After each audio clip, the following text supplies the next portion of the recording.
Boa noite, amigos. Começamos mais uma live. Nesta noite vamos dialogar sobre quando procurar terapia. Quando é o momento em que eu, pessoa que estou passando por algum desconforto, devo procurar o apoio de um profissional terapeuta. Esse vai ser o tema do nosso diálogo nessa noite e sejam muito bem-vindos aqueles que começam a chegar para o nosso bate-papo. Erivelton Lourenço, região de Petrolina, Juazeiro, José Eduardo pintando também por aqui. Um abraço a todos aqueles que forem chegando para esse diálogo nosso, que vai ser bastante colaborativo.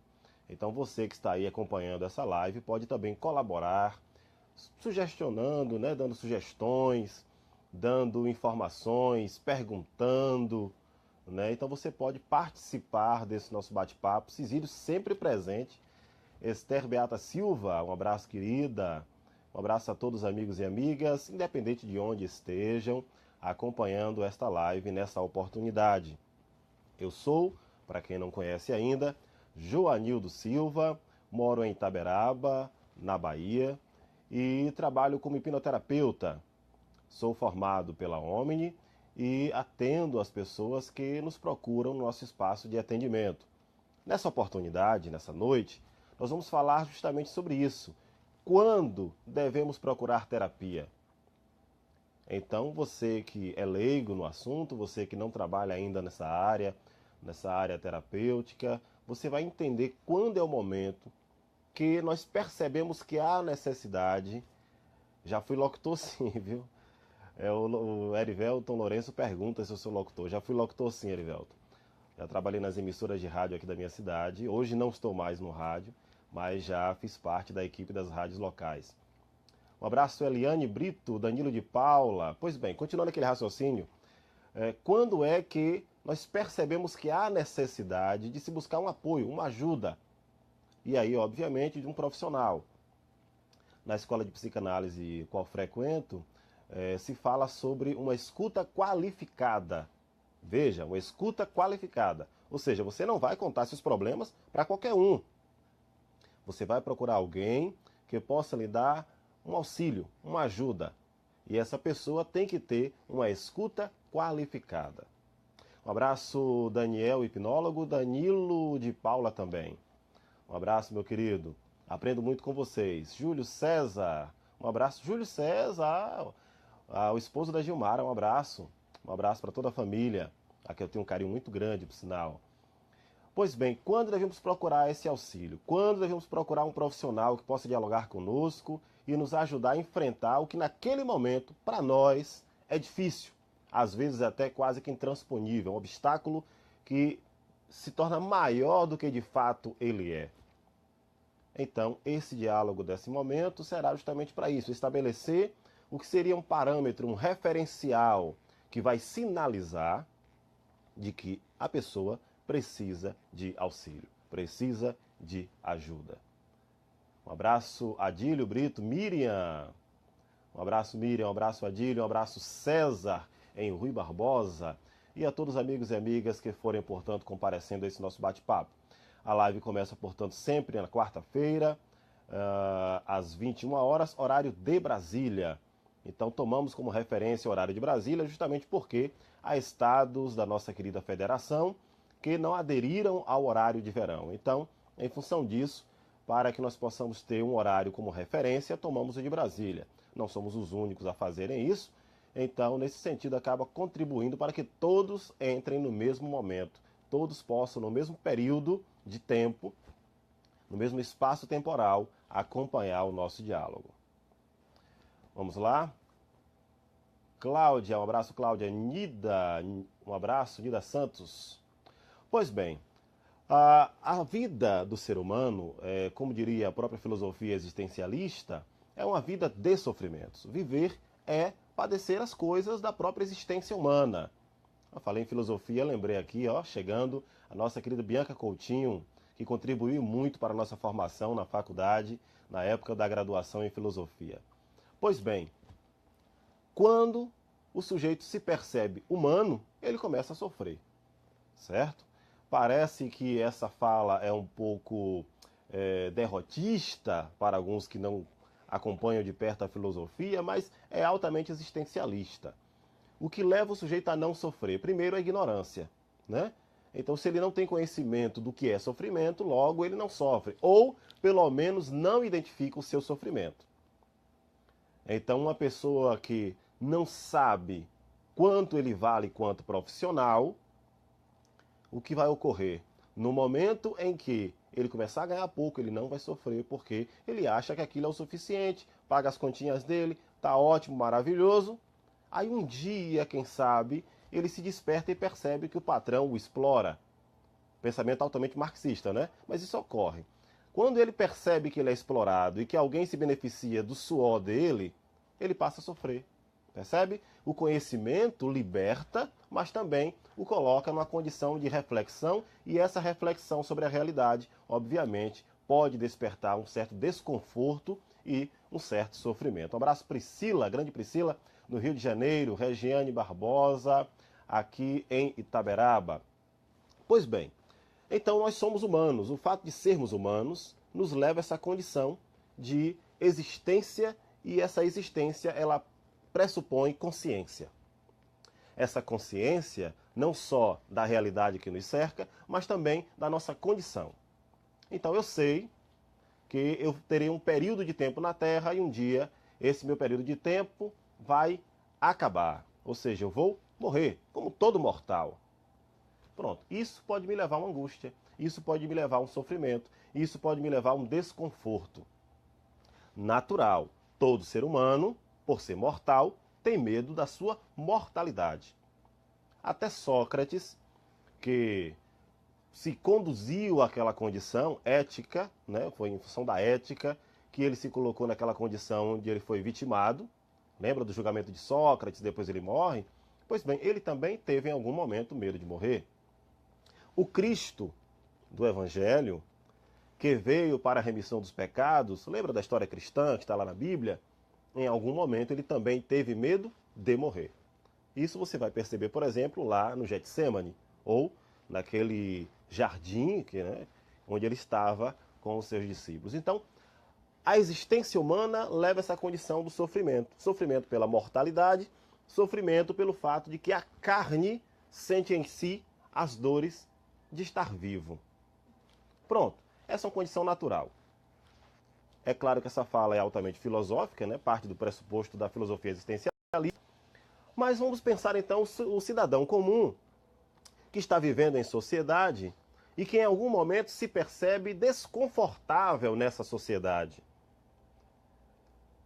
Perceba que esse cidadão que se percebe desconfortável na sociedade, ele passa a viver um mal-estar da modernidade. Lembram de Bauman? Pois bem, o mal-estar da modernidade.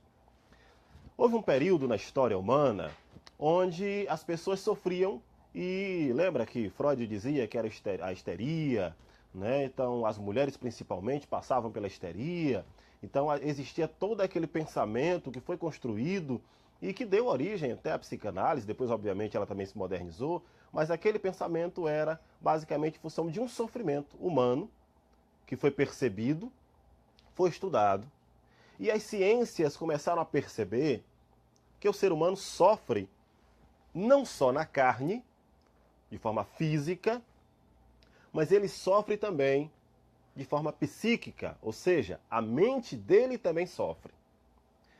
Quando percebe-se então que a mente do humano também sofre, no sentido de que ele sente tristeza, angústia, ansiedade, medo, coisas muito comuns da nossa condição de humano, mas quando esse sofrimento ele se acentua a tal ponto em que ele promove um mal-estar que incomoda o sujeito, aí esse sujeito deve buscar então um auxílio.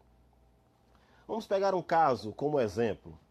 Eu atendi há pouco tempo uma jovem da Universidade do Estado da Bahia, que é estudante, quando ia apresentar seminário, ela simplesmente se congelava, ela simplesmente travava, ela não conseguia falar em público, não conseguia se expressar diante da sua classe. Essa jovem, obviamente, ela precisava passar pela graduação, toda a graduação, então ela precisava de um apoio, porque ela precisava apresentar os seus trabalhos.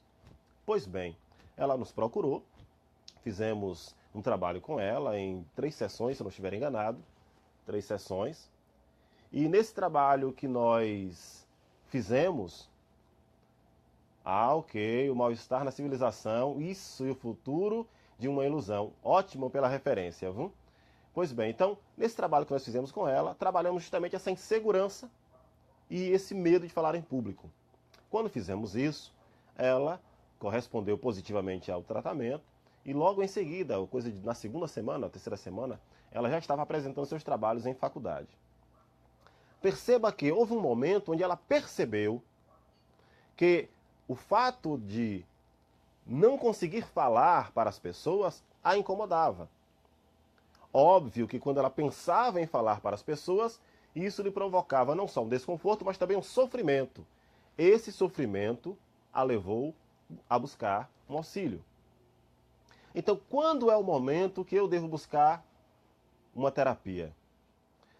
O sujeito pode sinalizar. A exemplo da depressão. A depressão ela traz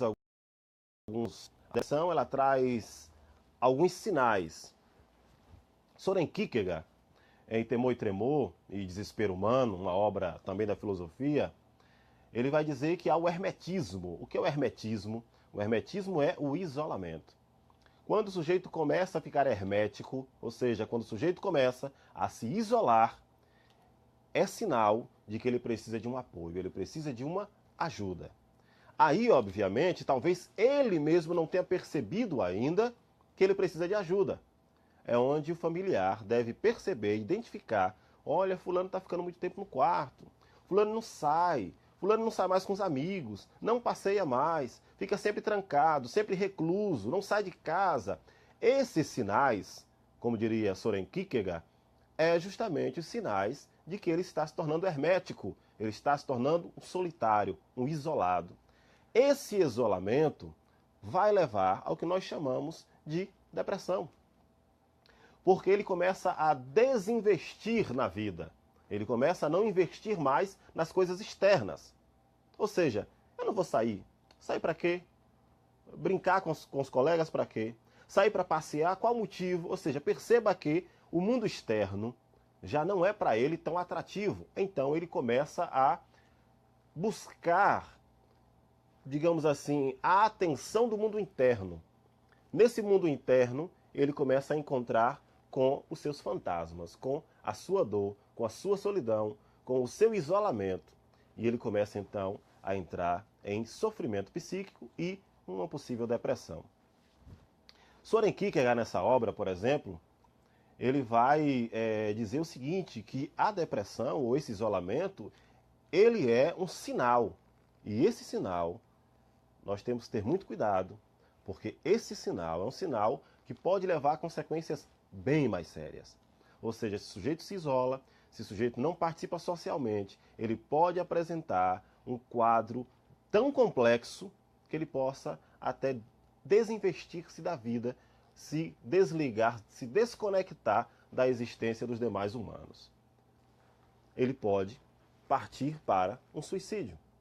Então, se o sujeito ele começa a sinalizar que ele não quer mais participar da vida social, que ele não quer mais estar no meio das pessoas, que ele prefere ser mais recluso, que ele prefere se isolar, esse isolamento tem que ser olhado com muito carinho, com muita atenção, e os familiares, obviamente, devem acompanhar esse processo e buscar um apoio para esse momento da pessoa. A pessoa, naquele momento, pode nem ter percebido que ela está precisando de ajuda. Porque o curioso é que o sofrimento psíquico, ele pode ser percebido pelo sujeito ou não. Pode ser que ele se dê conta de que está sofrendo e ele pode dizer para alguém, olha, não estou gostando das pessoas, não gosto das amizades, não gosto de sair. E ele começa a perceber que alguma coisa está errada. E pode ser que ele mesmo busque um apoio na terapia. Ou ele pode não perceber e os familiares então é que vão observar os sinais e aí sim encaminhar para um terapeuta. Teve um caso de síndrome do pânico, por exemplo, com tanatosfobia que eu atendi, e a pessoa estava se isolando socialmente, e eu já até percebi essa semana que a pessoa já aparece em rede social, já se expõe um pouco mais, já interage. Isso é um sinal de que a pessoa está voltando à vida social, tá? Apesar de que alguns podem dizer, voltou a participar da rede social, quer dizer que a pessoa está bem. Olha, às vezes até ao participar na rede social, a pessoa se isola. A vida ela é construída de todas as formas, não só no contato humano, que é maravilhoso, estar com as pessoas, tocar as pessoas, abraçá-las, conversar com elas, mas ela também hoje, em função da tecnologia, também se dá nas redes sociais. Então, quando você tira uma foto de si mesmo e posta, por exemplo, no Facebook, ou no Instagram, ou em uma outra rede, isso não é apenas uma vaidade. Isso é o ego. Não, não necessariamente isso. A superexposição pode ser um problema sim, certo? Mas a pessoa que se isola a tal ponto que nem a rede social ele quer olhar. Porque o fato de olhar a rede social, ele começa a se incomodar com o que ele acha ser a felicidade do outro. Eu não gosto de olhar não, porque todo mundo diz que é feliz, isso é hipocrisia, o mundo não presta. Perceba que a pessoa começa a se sentir ofendido pela felicidade alheia. Aí está o problema também. São pequenos sinais que vão ocorrendo e as pessoas devem prestar atenção nesses sinais. Porque nem sempre os sinais são gritantes, gente. Nem sempre os sinais são aqueles que você percebe de imediato. Você pode ter um filho, por exemplo, de uma hora para outra ele começa a chorar. Isso é um sinal que você percebe rapidamente. Mas e se ele não estiver chorando? Se ele estiver quieto no cantinho dele, lá no quarto dele, ele já não sai. Ele saía para brincar de bola e já não sai mais. Você deve olhar então esses sinais também. Você deve observar que esses pequenos sinais também merecem a sua atenção. Ou uma pessoa que dormia muito bem, se alimentava muito bem, de uma hora para outra começa a perder o apetite, começa a ter insônia, os pensamentos já não se acomodam bem na cabeça. Essa ansiedade, que ele nem sabe às vezes que é ansiedade, também é um sinal. E aí ele deve procurar, obviamente, um terapeuta para ajudá-lo, assisti-lo nesse momento onde ele vai passar nessa transição. Porque acaba sendo também uma transição, gente. O sofrimento é uma condição natural do ser humano. Agora, como ele passa por esse sofrimento, é que está o grande dilema. Ele pode passar sozinho, e nem todo mundo sabe elaborar esse sofrimento sozinho, ou ele pode passar acompanhado, com alguém que vai dar suporte, e obviamente alguém com uma qualificação para. O luto, por exemplo, é um momento crucial, onde você tem que elaborar sua perda. E quando se fala em luto, não estou falando apenas o luto da morte física de alguém. Às vezes é um abandono, às vezes é uma separação, divórcio, às vezes é perder um emprego. Qualquer perda que você tenha, é um tipo de luto que você tem que elaborar. Então, se você, por exemplo, é um profissional, acabou de perder o emprego, você pode voltar para casa e ficar recluso, começar a chorar, porque ninguém lhe quer, porque você está ficando velho, ninguém quer lhe empregar. Ou você pode parar, refletir. Claro, o baque de você sentir a notícia, obviamente, vai mexer um pouco com o seu emocional, mas em seguida você pode dizer, como diria aquela música nossa brasileira, levanta, sacode a poeira e dá a volta por cima. E você vai então buscar um novo momento, uma requalificação. Às vezes você não se recoloca no mercado de trabalho na mesma posição, consegue uma outra função, mas você está ali. O fato de sair de casa é um sinal de que você não se rendeu.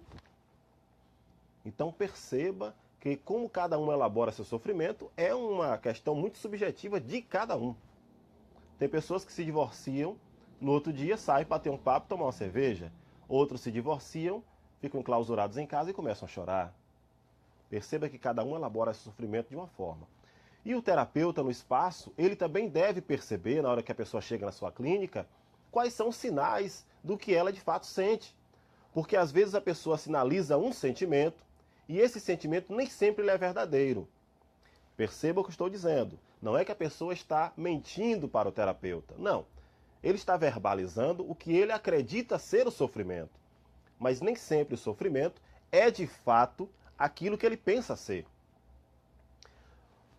A pessoa pode... A novela agora que está passando na Rede Globo, por exemplo, que está aí falando sobre hipnose, ela vem falar, por exemplo, sobre um caso específico de uma pessoa que me parece que tem nojo, aversão à relação sexual, apesar de ter casado. Me parece que o caso é esse, porque eu não acompanho novela já há pelo menos uns 5 anos, tá?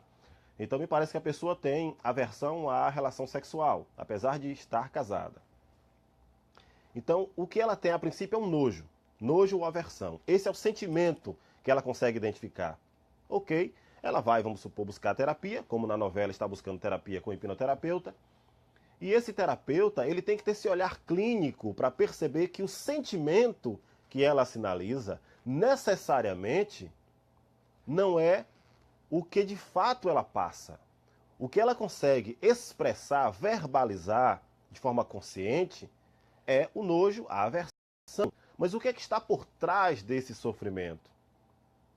Quando vai se investigar, fazer através da regressão, R2C, você vai descobrir então que o sentimento, ou melhor, a emoção que gerou esse sentimento foi uma outra emoção. E nesse sentido, cabe você então identificar a emoção, ir lá na raiz do problema e ressignificar, reeducar essa mente em relação a esse problema. Aliás, tem um grande hipnoterapeuta brasileiro, o Rafael Kreis, que ele diz justamente isso. O problema não é o problema. Né? Então, no caso, por exemplo, de alguém que tem uma fobia, vamos imaginar aqui uma fobia, por exemplo, de aranha. A pessoa tem medo de aranha.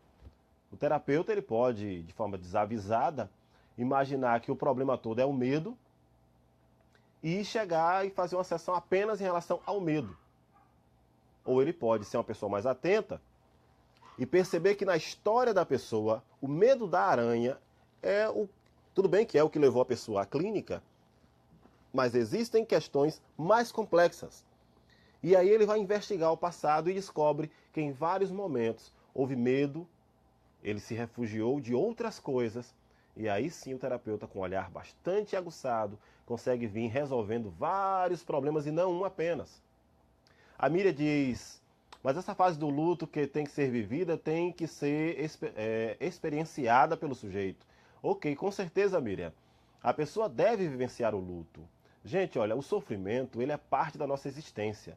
Não há ser humano que não sofra.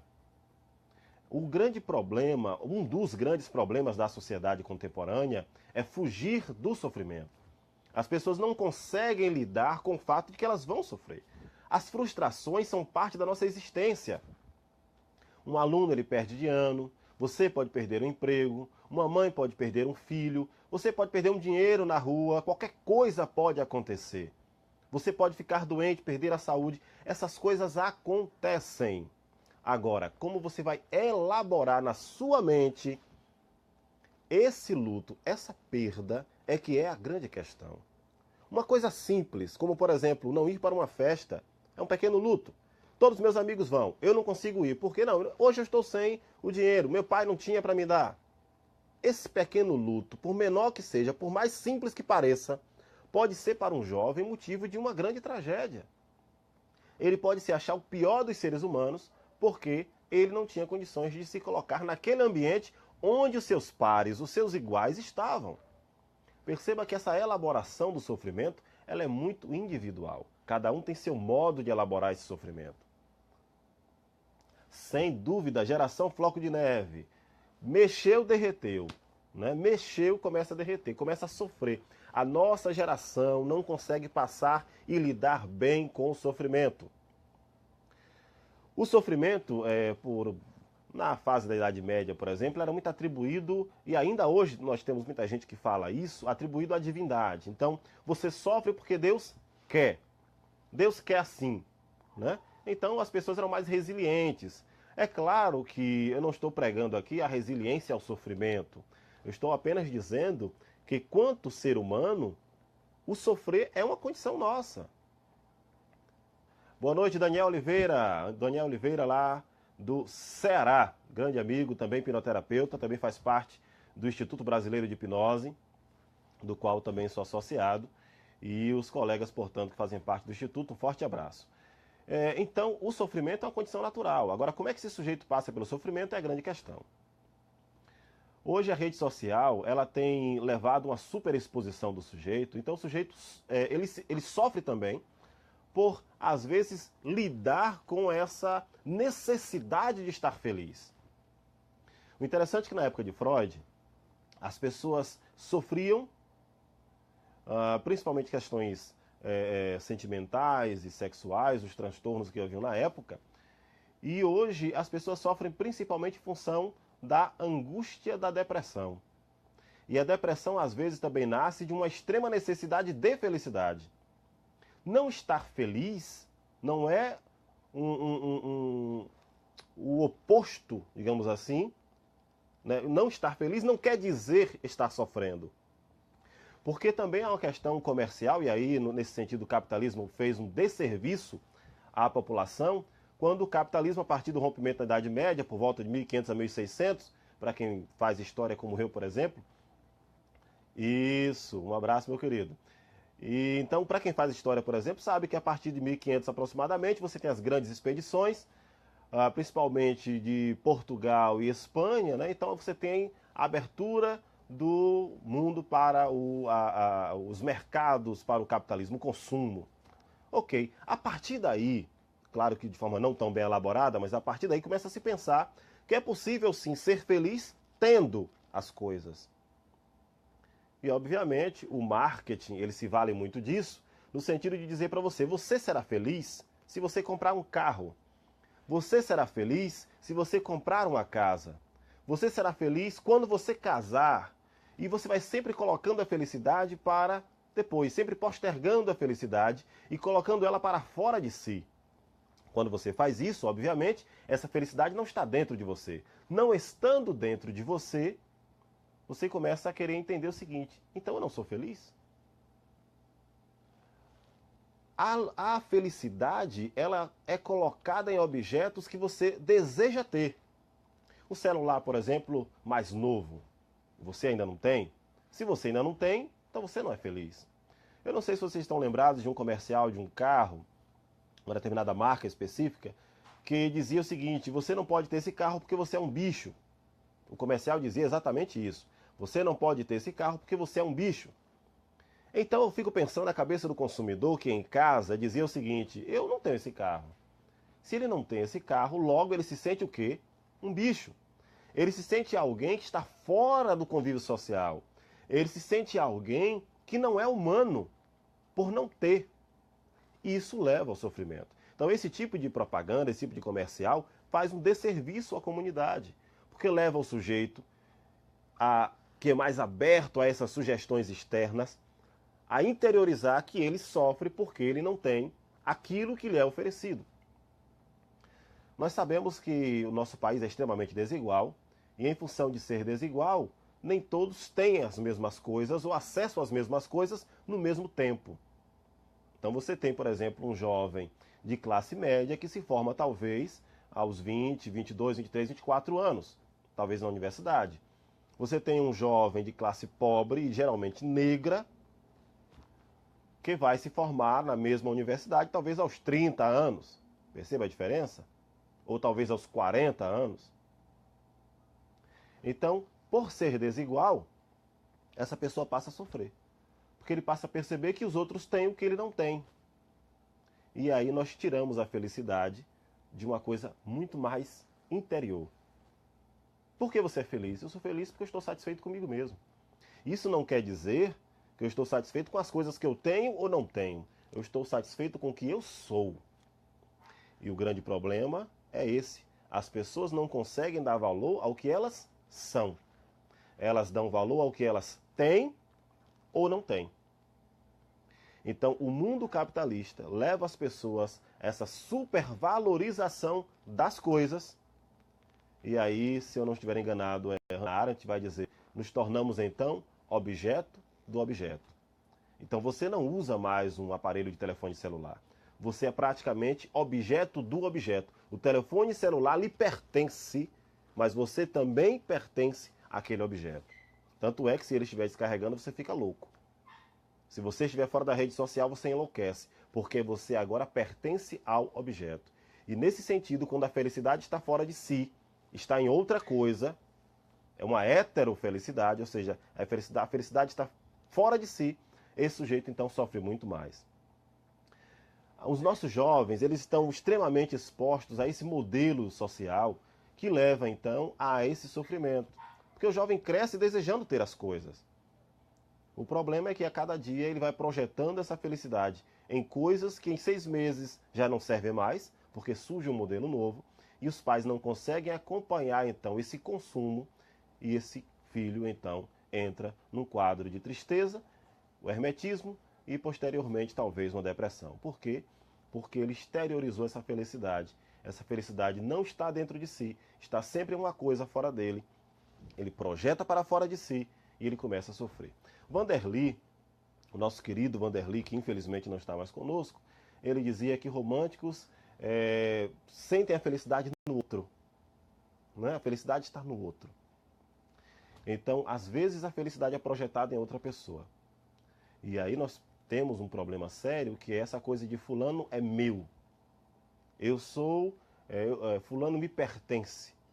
E a gente sabe que as pessoas não pertencem a ninguém. As pessoas pertencem a si mesmas. Obviamente, elas são livres para estar ou para não estar. E quando há um rompimento, quando há o término de um relacionamento, o que também é um quadro natural comum, as pessoas então sofrem horrores. Isso quando não partem para a violência, porque eles não estavam preparados para lidar com aquele tipo de sofrimento, que é um luto pelo rompimento, um luto pela separação amorosa.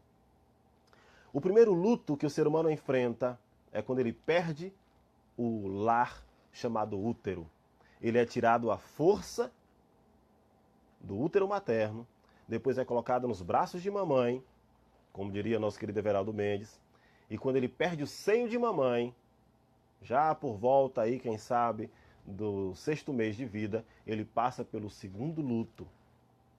Vai crescendo e vai enfrentando esses lutos da vida. E nem sempre esse sujeito, ele consegue entender que o luto faz parte da sua existência. Quando ele chega talvez aos 10, 12 anos de idade, papai talvez saia de casa, e ele passa pelo luto mais uma vez. E ele deve ter essa capacidade de resiliência, de se recompor, de se refazer diante da vida. O grande problema da juventude contemporânea é que ela não consegue se refazer diante do sofrimento. O jovem não tolera o sofrimento. O jovem prefere beber, prefere sair do mundo real e ir para o mundo da fantasia. O embriagar-se, por exemplo, é uma fuga para um mundo que não é real. Só que em algum momento, esse jovem vai ter que voltar para a realidade. E ao não estar pronto para enfrentar essa realidade, o que ele vai fazer? A Miriam diz também tem a questão da incompletude. As pessoas não entendem que são... Isso! As pessoas não entendem que são inteiras por si só. E acreditam que vão ser inteiras no outro. Então, uma pessoa casa com a outra e diz assim, fulano é o amor da minha vida. Eu não consigo viver sem fulano, não consigo me ver sem fulano. Aí vamos supor, nasce um filho e diz, o meu filho é a minha vida. Gente, cada qual tem a sua vida, tem a sua existência, e por ela cada um vai pagar nessa terra. Tá? Parece um pensamento muito cristão, né? Mas, pois bem, cada um vai viver a sua existência nessa terra. O problema é que nós queremos sempre botar nossa felicidade no outro. Quantas mães torturam seus filhos pelo simples fato de colocar nele a sua felicidade? Então, meu filho tem que arranjar a nora perfeita, meu filho tem que fazer faculdade disso, meu filho tem que casar com fulana. Gente, calma, a felicidade ou é sua ou é do seu filho. Esse é um fardo que ele não estava preparado para carregar. Ele tem que carregar o fardo dele, a existência dele, não a existência dos pais. Então, tudo isso vai levar a um desconforto, um sofrimento, que pode desaguar no espaço terapêutico. Ou seja, o sujeito pode perceber que ele está tão incomodado consigo mesmo, que ele vai buscar, então, a terapia. Os sinais mais aparentes, gente, são vários. A pessoa pode ter insônia, e ele não sabe dizer exatamente qual o motivo, ele deve procurar uma terapia. A hipnose, por exemplo, ajudaria facilmente ele a recompor as suas noites de sono. Ele pode passar a roer unha. Isso também é um sinal de ansiedade. Ele pode perceber nesse sinal que ele precisa, então, ir para uma terapia. Ele pode, por exemplo, perder o foco nos estudos, a nota começar a cair. Isso também pode ser um sinal que o encaminhe ao espaço terapêutico. Ou ele pode começar a se tornar muito possessivo, também é um sinal de que ele precisa de um apoio terapêutico. Ele pode aumentar a ingestão de alimentos, simplesmente ele passa a comer demais. Isso também pode ser um sinal.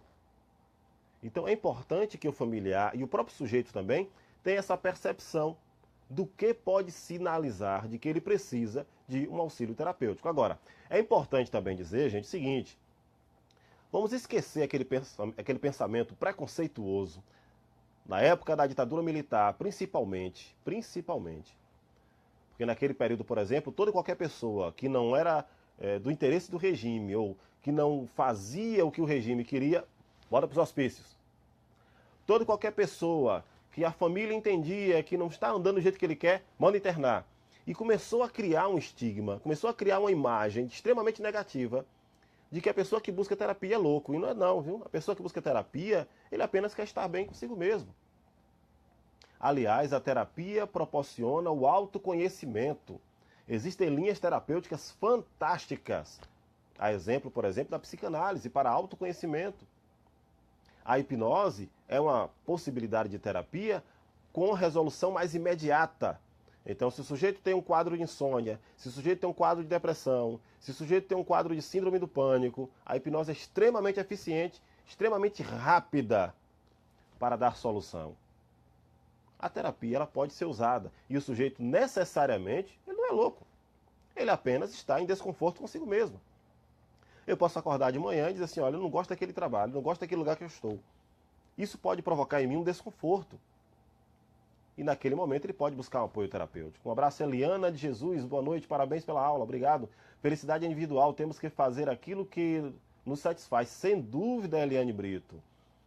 Um dos grandes problemas hoje é justamente isso, é querer fazer o que os outros querem e deixar de fazer o que você sente que pode fazer e ser feliz.